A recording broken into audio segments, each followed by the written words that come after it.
जय Hind friend. Rajasthan board के कक्षा 8 के सभी छात्रों को जय हिंद। तो आज हम आप लोगों के लिए तीसरा यानी कि आपका रियल क्वेश्चन पेपर लाए हैं, जो कि आपके बोर्ड एग्ज़ाम के लिए काफ़ी इम्पोर्टेंट है। ये आप लोग 4 रियल क्वेश्चन पेपर तैयार कर लेंगे तो आपके हिंदी में नंबर 75 प्लस आने से कोई नहीं रोक सकता। इससे पहले माने ये जितने भी मैंने आपके रियल क्वेश्चन पेपर अपलोड किए हैं, उसमें मैंने काफ़ी टिप्स एंड ट्रिक बताई हैं, ताकि यहाँ पर आप लोग अपने हिंदी में नंबर काफ़ी अच्छे हद तक ला सकें।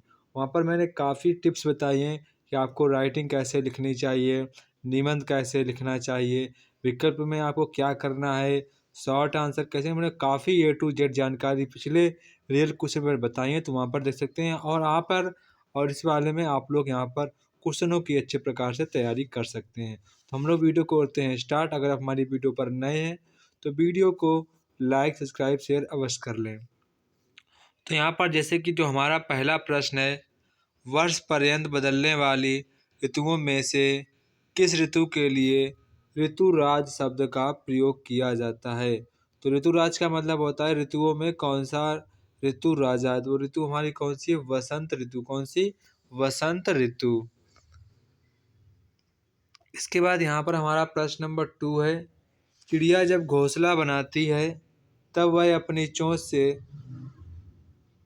किस चीज़ को दबाकर ले जाती है।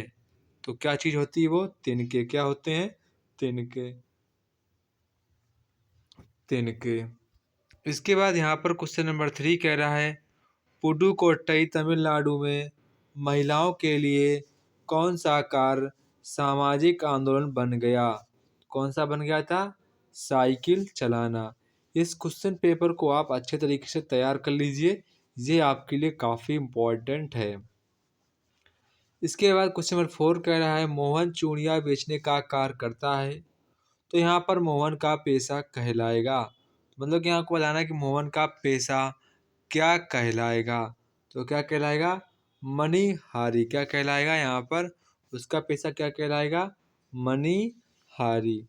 इसके बाद जो हमारा नेक्स्ट क्वेश्चन यहाँ पर क्वेश्चन नंबर 5 कह रहा है, क्वेश्चन नंबर 5, हिंदी सिनेमा में आलम आरा फिल्म अपना एक महत्वपूर्ण स्थान रखती है, क्योंकि यह तो ये क्यों रखती है अपना पहला स्थान? क्योंकि ये पहली बोलने वाली फिल्म थी। तो यहाँ पर हमारा ऑप्शन नंबर आ वाला सही हो जाएगा। इसके बाद यहाँ पर हमारा क्वेश्चन नंबर 6 है। तो क्वेश्चन नंबर 6 यहाँ पर कह रहा है, श्री कृष्ण की चोटी बढ़ाने हेतु मैया उन्हें क्या क्या खिलाती थी। तो माखन भी देती थी, दूध भी देती थी, रोटी भी देती थी, यानी कि उपयुक्त सभी। इसके बाद क्वेश्चन नंबर 7 यहाँ पर कह रहा है कि योगेश ने गाय की रक्षा करने हेतु अपने प्राणों की बाजी लगा दी। रेखांकित मुहावरे का अर्थ क्या है? मतलब कि यहाँ पर कह रहा है कि प्राणों की बाजी लगा देना मतलब क्या होता है? साहसपूर्ण कार्य करना। तो यहाँ पर हमारा ऑप्शन नंबर सा वाला सही हो जाएगा। इसके बाद क्वेश्चन नंबर 8 कह रहा है, राम ने टोपी पहनी है, रेखांकित शब्द का बहुवचन होगा। तो क्या होगा? टोपियाँ। क्या होगा? टोपियाँ। इसके बाद क्वेश्चन नंबर यहाँ पर हमारा अति लघु उत्तरीय प्रश्न है।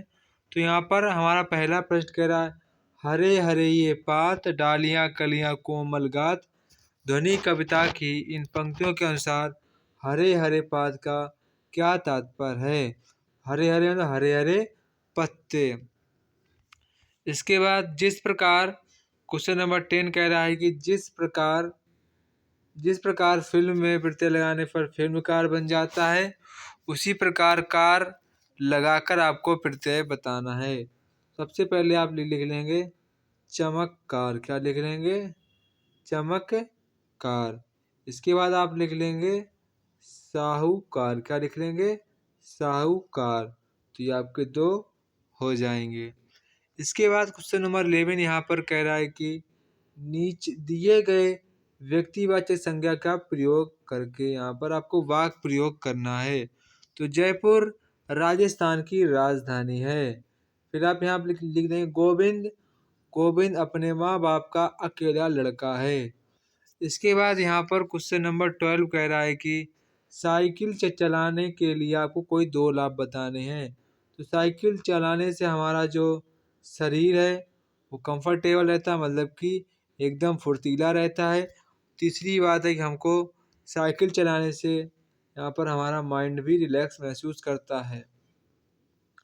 इसके बाद क्वेश्चन नंबर 13 यहाँ पर कह रहा है, दिन प्रति हाथी होई गोरस शब्द का क्या अर्थ है। तो यहाँ पर गोरस शब्द का सामान्यतः अर्थ हो दिया जाता है दूध से। किससे? दूध से। इसके बाद घबराइयाँ की टोपी बनवानी थी, इसलिए वह किस किस के पास गई थी। तो यहाँ पर जो घबरैया की जो टोपी आप लोग बनवाई थी, तो वह लड़की किस किस के पास गई थी। तो टोपी बनवाने के लिए घबरैया रुई लेकर सबसे पहले दुनिया के पास गई थी। उसके बाद उत्साहित घबरैया एक कोरी के पास वहाँ घुनी रुई से सूत कतवाई। फिर वह सूत से कपड़ा बनवाने के लिए एक बुनकर के पास गई। अन्यथा घबरैया कपड़ा लेकर टोपी सिलवाने एक दर्जी के पास गई। तो किन किन लोगों के पास गई? पहले वह दुनिया के पास गई। किसके पास? दुनिया के पास। इसके बाद वो यहाँ पर गई है, ये वो गई है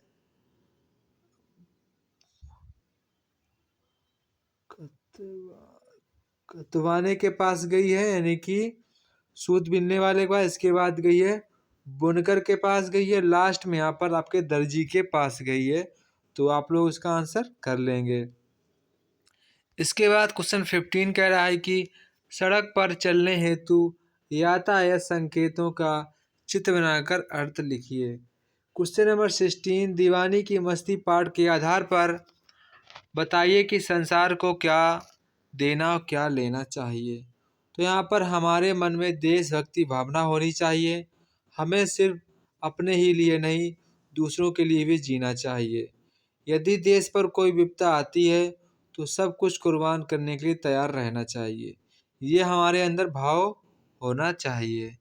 इसके बाद यहाँ पर आपको पर्यायवाची शब्द लिखने और वाक्य प्रयोग तो आप लोग करने में एक्सपर्ट होते हैं। तो हमारा बादल का हो जाएगा मेघ, और कमल का हो जाएगा नीरज, आँख का हो जाएगा हमारा नयन, और पेड़ का हो जाएगा वृक्ष। तो ये आपके सही पर्यायवाची हो जाएंगे। इसके बाद कबीर घास की निंदा करने से क्यों मना करते हैं? पठित काव्य के आधार पर अर्थ स्पष्ट करना है आपको। बच्चों को ऊधम मचाने पर घर की बहुत दुर्दशा होती है। काम चोर कहानी के आधार पर इस बात को समर्थन पर आपका क्या मत होगा? तो यहाँ पर आपको कम से कम शब्दों में लिखना है। इस भेद को तेरे सिवाय मेरा ईश्वर ही जानता है, आप उसी से पूछ लीजिए, मैं नहीं बताऊंगा। बिलवासी के समर्थन में तर्क दीजिए। तो ये भी आपका 4 नंबर का क्वेश्चन है। इसमें आपको सफिशिएंट इतनी जगह में लिखना होता है, तो आप उसको सबसे सटीक आंसर लिखेंगे। इसके बाद question number 21 is the most important question. कह रहा है कि स्वच्छ भारत पर आपको 4 पंक्तियाँ लिखनी है। तो काफ़ी इंपॉर्टेंट क्वेश्चन है, इसको आप लोग तैयार कर लेंगे। इसके बाद आपको निबंधात्मक प्रश्न आते हैं। तो यहाँ पर आपको निम्नलिखित पद्यांश की प्रसंग सहित व्याख्या करनी है। तो यहाँ पर जो आपको इजी लगे वो आप यहाँ पर कर सकते हैं। इसके बाद यहाँ पर क्वेश्चन नंबर 23 आपको गद्यांश को पढ़कर नीचे दिए प्रश्नों के उत्तर देने हैं। तो यहाँ पर कह रहा पिंड किसकी ओर तेजी बढ़ रहा था? तो यह पिंड सूर्य की ओर तेजी बढ़ रहा था। हमारी पृथ्वी प्रारंभ में कैसी थी? तो हमारी पृथ्वी प्रारंभ में एक आग का गोला थी। तो इसके सभी जो आंसर हैं पैराग्राफ में मिल जाते हैं। काफ़ी आसान क्वेश्चन पूछे जाते हैं, इतने टफ क्वेश्चन नहीं पूछे जाते, आप सब लोग कर लेंगे। इसके बाद यहाँ पर आपको विपरीत शब्द लिखने हैं। हल्का का क्या हो जाएगा? भारी। अंत का क्या हो जाएगा? शुरुआत। क्या हो जाएगा? शुरुआत। तो ये आपके यहाँ पर विपरीत शब्द हो जाएंगे। इसके बाद क्वेश्चन नंबर 24 कह रहा है कि आप सज्जनपुर की छात्रा सोनिया कुमारी हैं। आपके पिता का स्थानांतरण जोधपुर हुआ है। आप अपनी आगे की पढ़ाई जोधपुर रहकर पूरी करना चाहती हैं। अपने प्रधानाध्यापक जी को स्थानांतरण पत्र आपको टीसी पत्र लिखना है। अथवा में आपको कह रहा है दुकानदार एक दुकानदार एवं ग्राहक के बीच संवाद को आपको 8 लाइनें लिखनी है, ठीक है। इसके बाद यहाँ पर आपको लास्ट में आपको निबंध लिखना है, जो कि काफ़ी इम्पोर्टेंट है, 8 नंबर का है। तो यहाँ पर आपको एक बात ध्यान रखनी, निबंध आपको विदाउट हेडिंग नहीं लिखना, हेडिंग डालकर ही निबंध लिखेंगे। चाहे भले ही आप छोटी सी हेडिंग बनाएं, पर बिना हेडिंग आपको नहीं लिखना है।